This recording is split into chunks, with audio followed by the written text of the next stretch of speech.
All right, fellas, welcome back to week 11, round 11, I believe, of the Big Tasty Supercoach journey of 2020. Oh, yeah, round 11's just passed. We're going on to round 12. All right, so whatever that means, week 12, whatever. This one's doing this video, it's been done like last minute. Very busy week, as you could see. 2100 score. I broke top 10,000 in rank. That's always good to see. Good to start the week with. A couple of interesting scores. Haven't got the time to go over all of them. I'm telling you, this last week was rushed. This is a rushed week. Defense, no one was really that impressive. I thought Maynard should have ended higher. Ridley was good, 124. Is kind of on track for that all game. The midfield, a couple of surprising scores. I'd say a lot of people thought McRae was going big, but not 183. I had him down in the 160 range. I thought Neil would actually just be a little bit higher, like in the 170s. But you know, that's fine. I did end up taking Neil's score. Whitfield was because he had a bye. Ooh, voice crack. Ooh, and the new mic picks up the voice cracks. Oh boy. Oliver 137, that was cool, and the Bont was the one that I wasn't sure of. I did think he was gonna score all right this week, but 138 was a bit higher than I thought. The forwards, Draper didn't play. Of course, that would happen. The week I bring him in? No, the week after I bring him in. I've had him for 2 weeks now. Petrarca, Draper didn't play. Petrarca 160. That was a good trade in, and it was worth it because I was thinking, am I bringing him in for too high? He was 603, something like that. So it's 607, whatever that means. Good trade. I'd say he is the best forward. I mean, the only one you'd probably put in contention would be Whitfield or kind of like that mid-season Greenwood. But yeah, Petrarca's probably the best. This week we've got the full team. Everyone's playing. Besides Gorn, nothing's came out yet, but I don't think Gorn's playing this week. Man. I don't think he's playing this week. He's got a shoulder tear and something in his knee. A PCL. Something like that. I can't remember. But anyway, for the trades, we're keeping Day. I did say last week I was going to trade Day. After an 87, his break-even is 21, 22, something like that. So he'll be staying in the team. Simpson didn't play. That annoyed me. That's what I was going to bring up.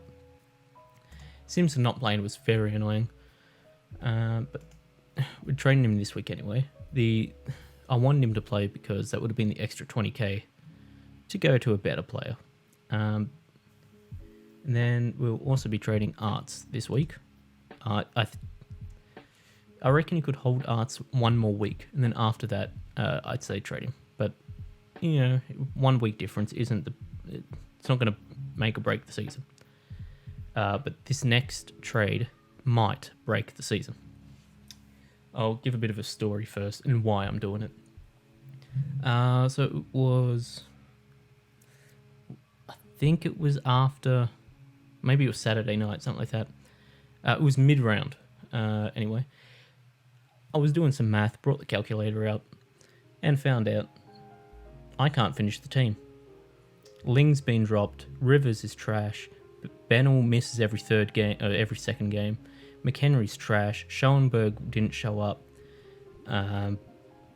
Arts is alright, but he's a forward.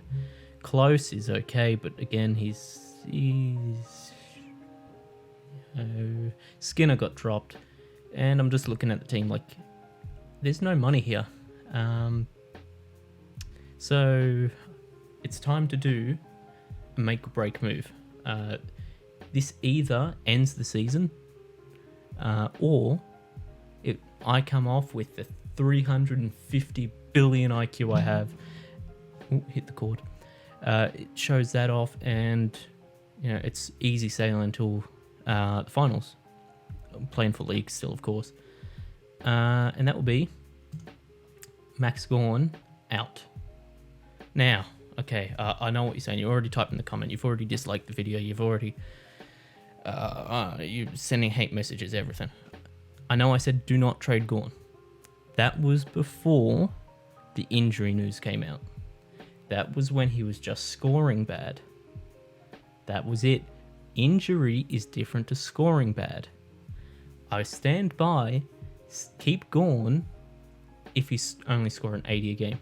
But if he's scoring 80 a game, or 87 one game, but has an injury, then you know what I mean, look at to trade him. And this is the only way that I've done the math that I can finish this team by finals. I'll have enough trades, of course. I've been saving trades. I've been being a bit strategic with trades all year long. That's not the issue.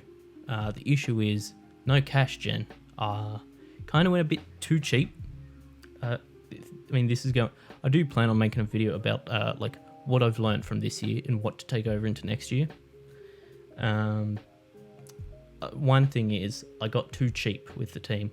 Brought in too many players when they were cheap, and I didn't save up enough cash to go for like a Lloyd in defense, which I can't afford. This would be the only way there's potential for me to afford him down the line. Now, I can't remember if this was actually the trade. No, it wasn't. I kept Simpson. It was not Bennell either. It was McHenry. So this is the trade, right? And not only am I trading Gorn, I'm bringing him in for an unproven player.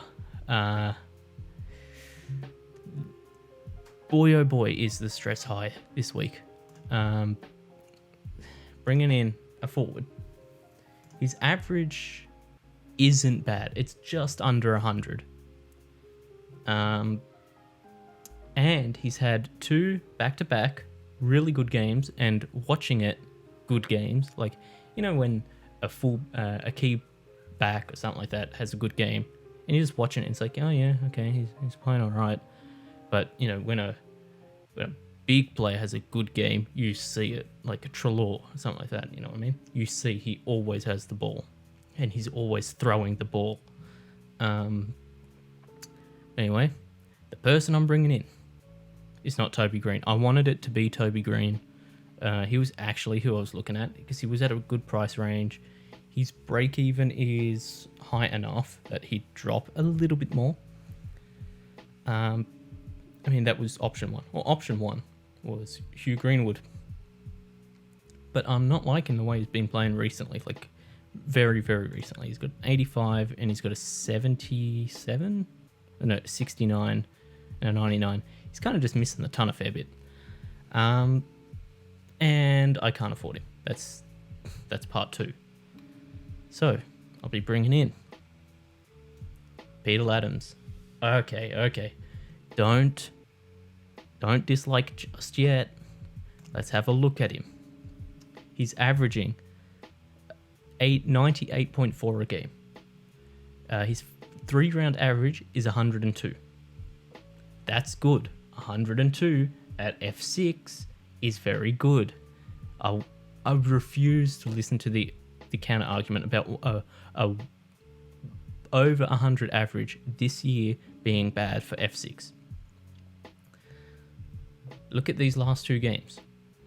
Okay, now this game here, this is the game that your eyes immediately went to. I know, I can see. Your eyes went straight there. This was against Gorn, and he gave away like 82 billion free kicks against this game. This is not going to happen again. This game was his first game this year. That's not fair to say, oh, he's bad because he didn't perform in the first game he had this year. That's not fair. Against St Kilda, Rowan Marshall's not bad. Paddy Ryder is kind of like over the hill, but he's not bad. There's worse. I mean, there's teams that don't even have a ruck. Sydney, for instance. But then against the Dogs, Tim English he exists. He's a ruckman. 123, you say? Well, now I'm looking. Richmond, 138. I know some players that didn't score too great against Richmond. So, he scores good against good teams. His next matchup is Geelong. Then after that is Hawthorn, and Ben McAvoy isn't great this year. He's playing back, and you got like Jonathan Segler. I think is Segler back from injury. I don't know.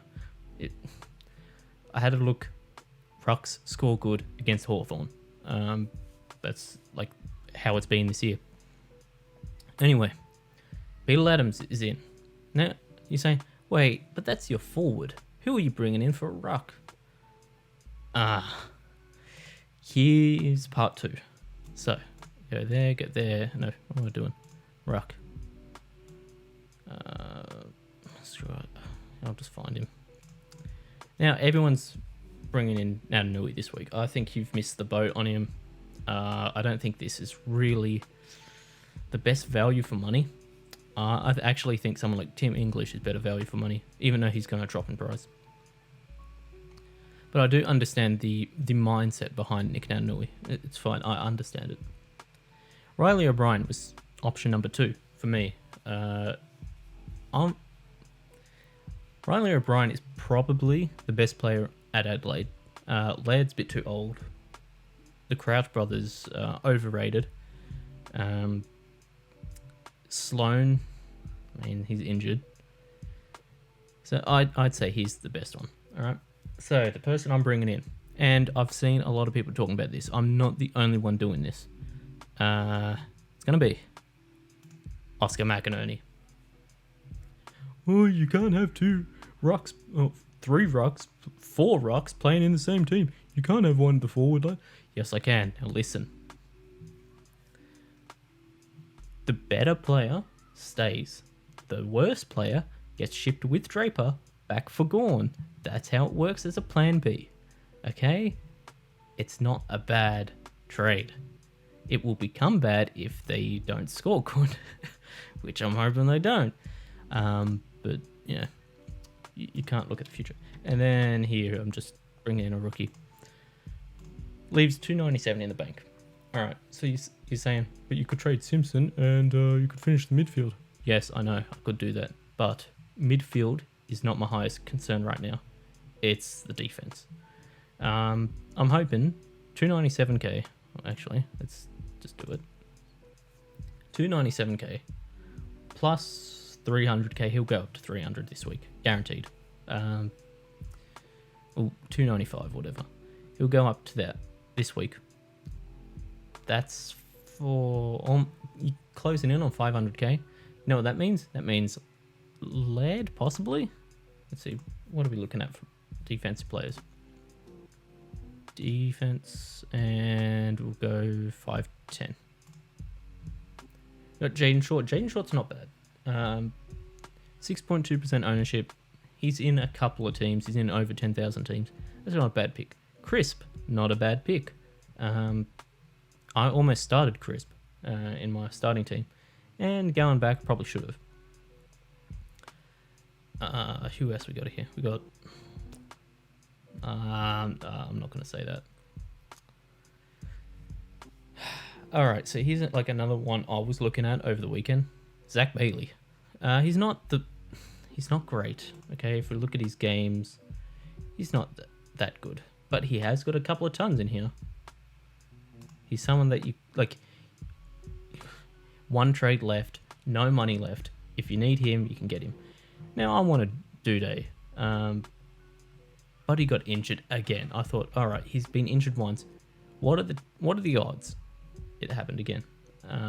Tom Stewart is under 500k, and his break even it's over 100. I think it's 108. If he misses it and goes down to 470 or 472, something like that, because I don't see him missing it by much, he's definitely coming in. That's easy money.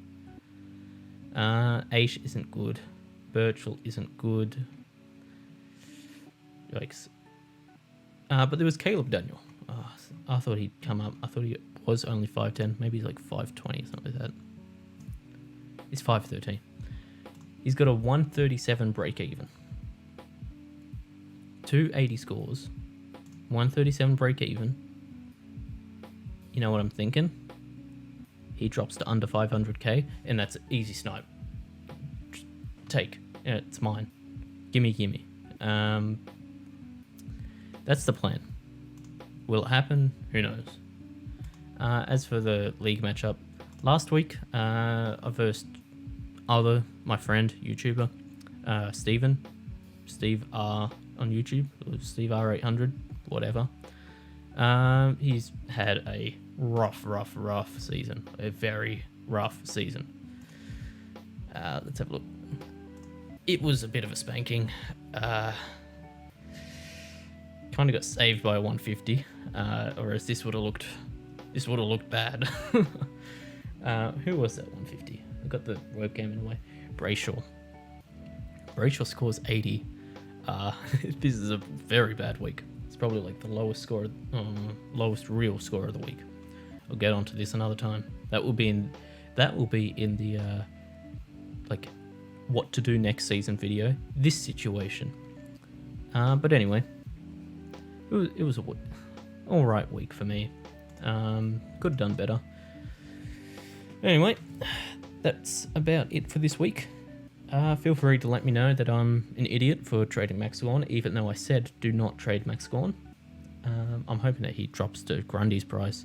596k for Gorn, that's a steal. But as I was saying, feel free. But until then, tasty out.